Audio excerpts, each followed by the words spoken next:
jamaah Idul Adha rahimakumullah. Marilah kita panjatkan puja dan syukur kepada Allah Subhanahu wa taala yang telah begitu banyak memberikan kenikmatan sehingga kita tidak mampu menghitungnya.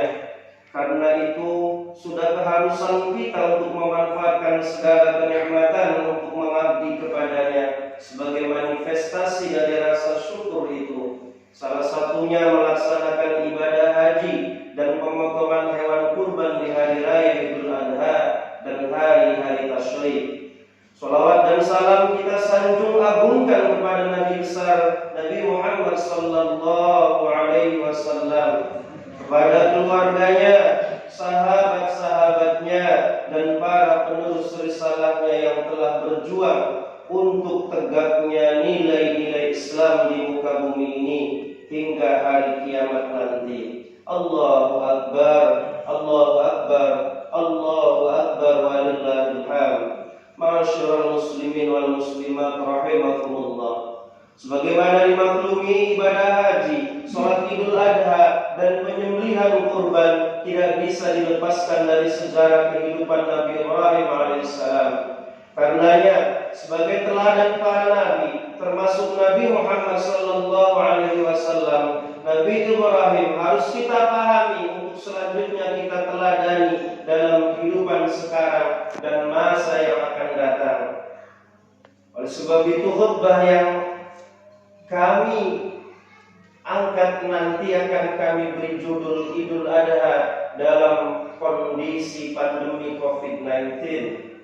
Hadirin hadani Allah wa iyyakum. Ada 3 peristiwa penting yang tidak bisa lepas dari prosesi pelaksanaan hari raya Idul Adha. Ketiga peristiwa tersebut adalah ibadah haji, sholat Id, dan penyembelihan hewan kurban yang menjadi sejarah hari raya Idul Adha, hari raya kurban itu sendiri.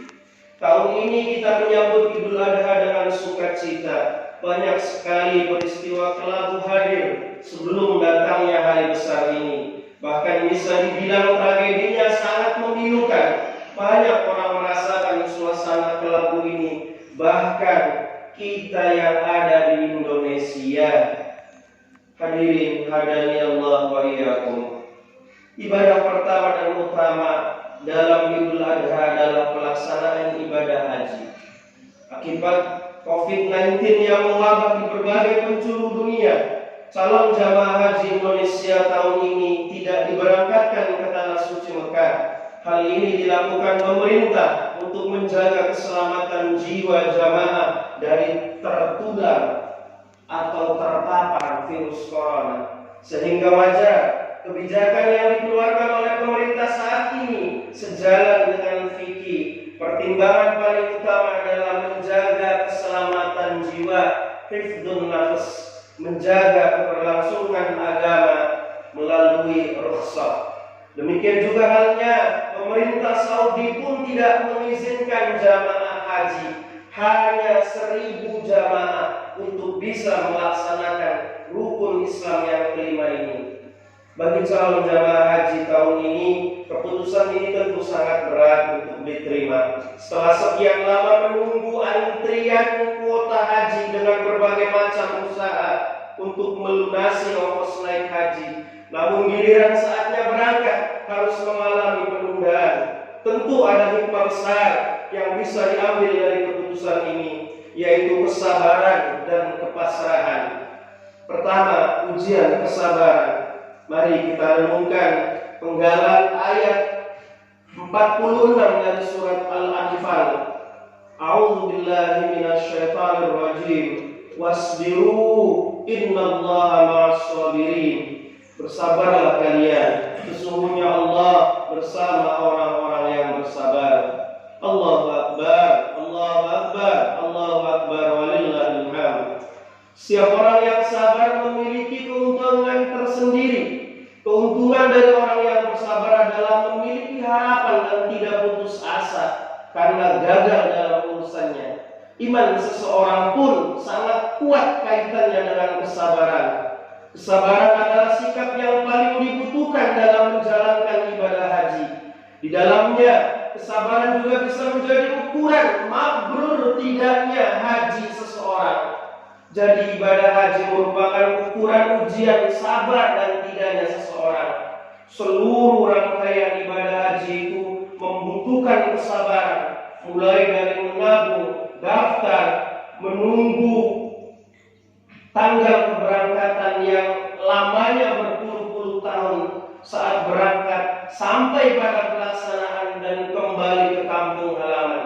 Tanpa kesabaran, jamaah haji tidak akan mungkin mampu melewati rangkaian ibadah yang memerlukan kekuatan mental dan fisik seperti tawaf, sa'i, wukuf, dan melempar jumrah. Allahu Akbar, Allahu Akbar, Allahu Akbar, walillahil hamd. Hikmah yang kedua tentang kepasrahan atau disebut juga tawakal. Allah Subhanahu wa taala selalu menyandingkan kalimat tawakal dengan orang-orang yang beriman. Ini menjadi indikator jika tawakal adalah hal yang sangat diagungkan dan hanya untuk orang mukmin saja. Karena tawakal merupakan bagian dari hati yang akan membawa seseorang pada jalan kebahagiaan lahir dan batin, dunia dan akhirat. Di dalam Al-Quran, Allah Subhanahu wa taala mengingatkan kita, a'udzu billahi minasy syaithanir rajim. Fa idza 'azamta fatawakkal 'ala Allah, innallaha yuhibbul mutawakkilin.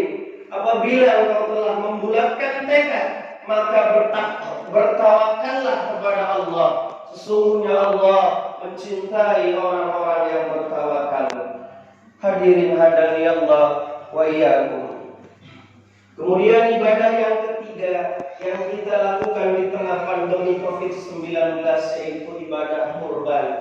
Pandemi virus corona memukul berbagai aspek kehidupan. Sektor perekonomian paling terdampak oleh wabah mematikan ini. Di tengah wabah ini, ibadah kurban akan lebih bermakna dan terasa bagi masyarakat ekonomi lemah. Selama pandemi, berbagai sektor tak terkecuali sektor ekonomi ikut terkena imbasnya. Banyak masyarakat yang tidak bisa memenuhi kebutuhan hidupnya karena harus kehilangan mata pencaharian. Ibadah kurban bisa menjadi bukti kepekaan sosial masyarakat yang mampu secara ekonomi terhadap masyarakat yang masih berada di bawah garis kemiskinan. Kurban semakin memberikan kesadaran kepada kita bahwa harta yang dimiliki bukanlah mutlak milik kita. Harta dan materi di dunia hanya titipan dari Allah Subhanahu wa taala yang di dalamnya terdapat hak orang lain. Kenikmatan yang kita rasakan tidak akan berkurang sedikit pun ketika harus berbagi dengan orang lain melalui pembelian hewan kurban. Kita harus menyadari bahwa sesungguhnya hakikat memberi adalah menerima. Manusia tidak perlu khawatir karena nikmat Allah sangatlah banyak. Saking banyaknya kita tidak akan bisa menghitungnya. Melalui Al-Quran Allah mengingatkan kita, wa in ta'uddu ni'matallahi la tuhsuha innallaha laghafurur rahim. Dan jika kamu menghitung-hitung nikmat Allah, niscaya kamu tidak dapat menentukan jumlahnya. Sesungguhnya Allah benar-benar Maha Pengampun lagi Maha Penyayang. Allahu Akbar, Allahu Akbar, Allahu Akbar, walillahil hamd.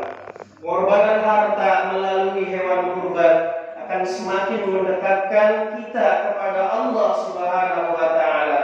Hal ini selaras dengan makna kurban itu sendiri yang secara bahasa berasal dari bahasa Arab, qariba yaqrabu, artinya dekat. Sehingga kurban adalah mendekatkan diri kepada Allah dengan mengerjakan sebagian perintahnya. Dari hal ini kita bisa menarik dua hikmah dari ibadah kurban di masa pandemi COVID-19. Pertama adalah hikmah secara vertikal, yakni semakin dekatnya kita kepada Allah Subhanahu wa taala.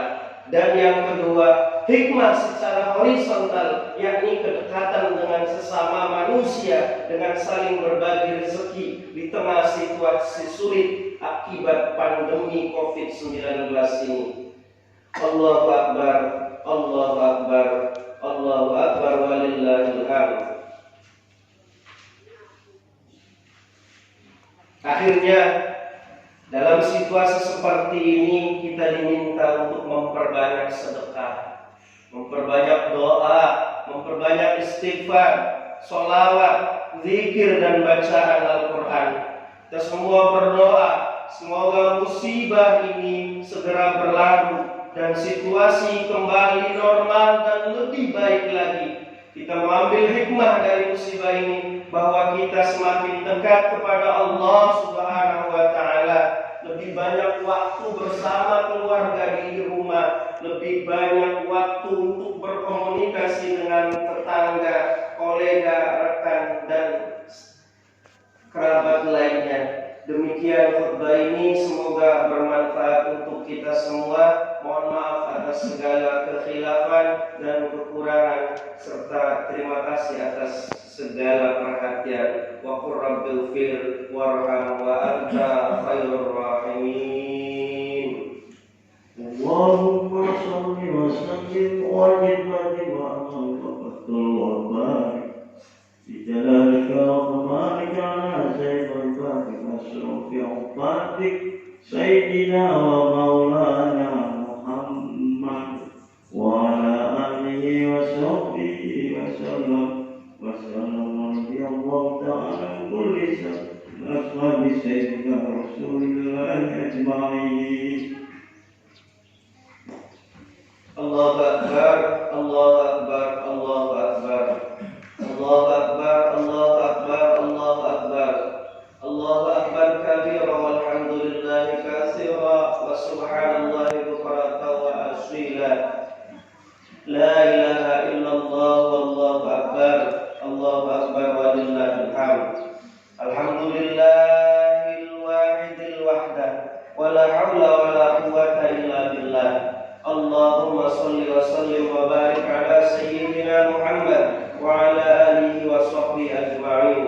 Wattaqullaha la'allakum tuflihun. Innallaha wa malaikatahu yusholluna 'alan nabi ya ayyuhalladzina amanu shallu 'alaihi wa sallimu taslima. Allahumma ighfir lil mu'minina wal mu'minat wal muslimina wal muslimat al-ahya'i minhum wal amwat innaka sami'un qaribun mujibud da'awat wa qadiyal hajat. Rabbana ighfir lana wa li ikhwanina alladhina sabaquna bil iman wa la taj'al fi qulubina ghillan lil ladzina amanu. Rabbana innaka ra'ufur rahim. Rabbana atina fid dunya hasanah wa fil akhirati hasanah wa qina 'adzaban nar. Walhamdulillahi rabbil alamin. Assalamualaikum warahmatullahi wabarakatuh.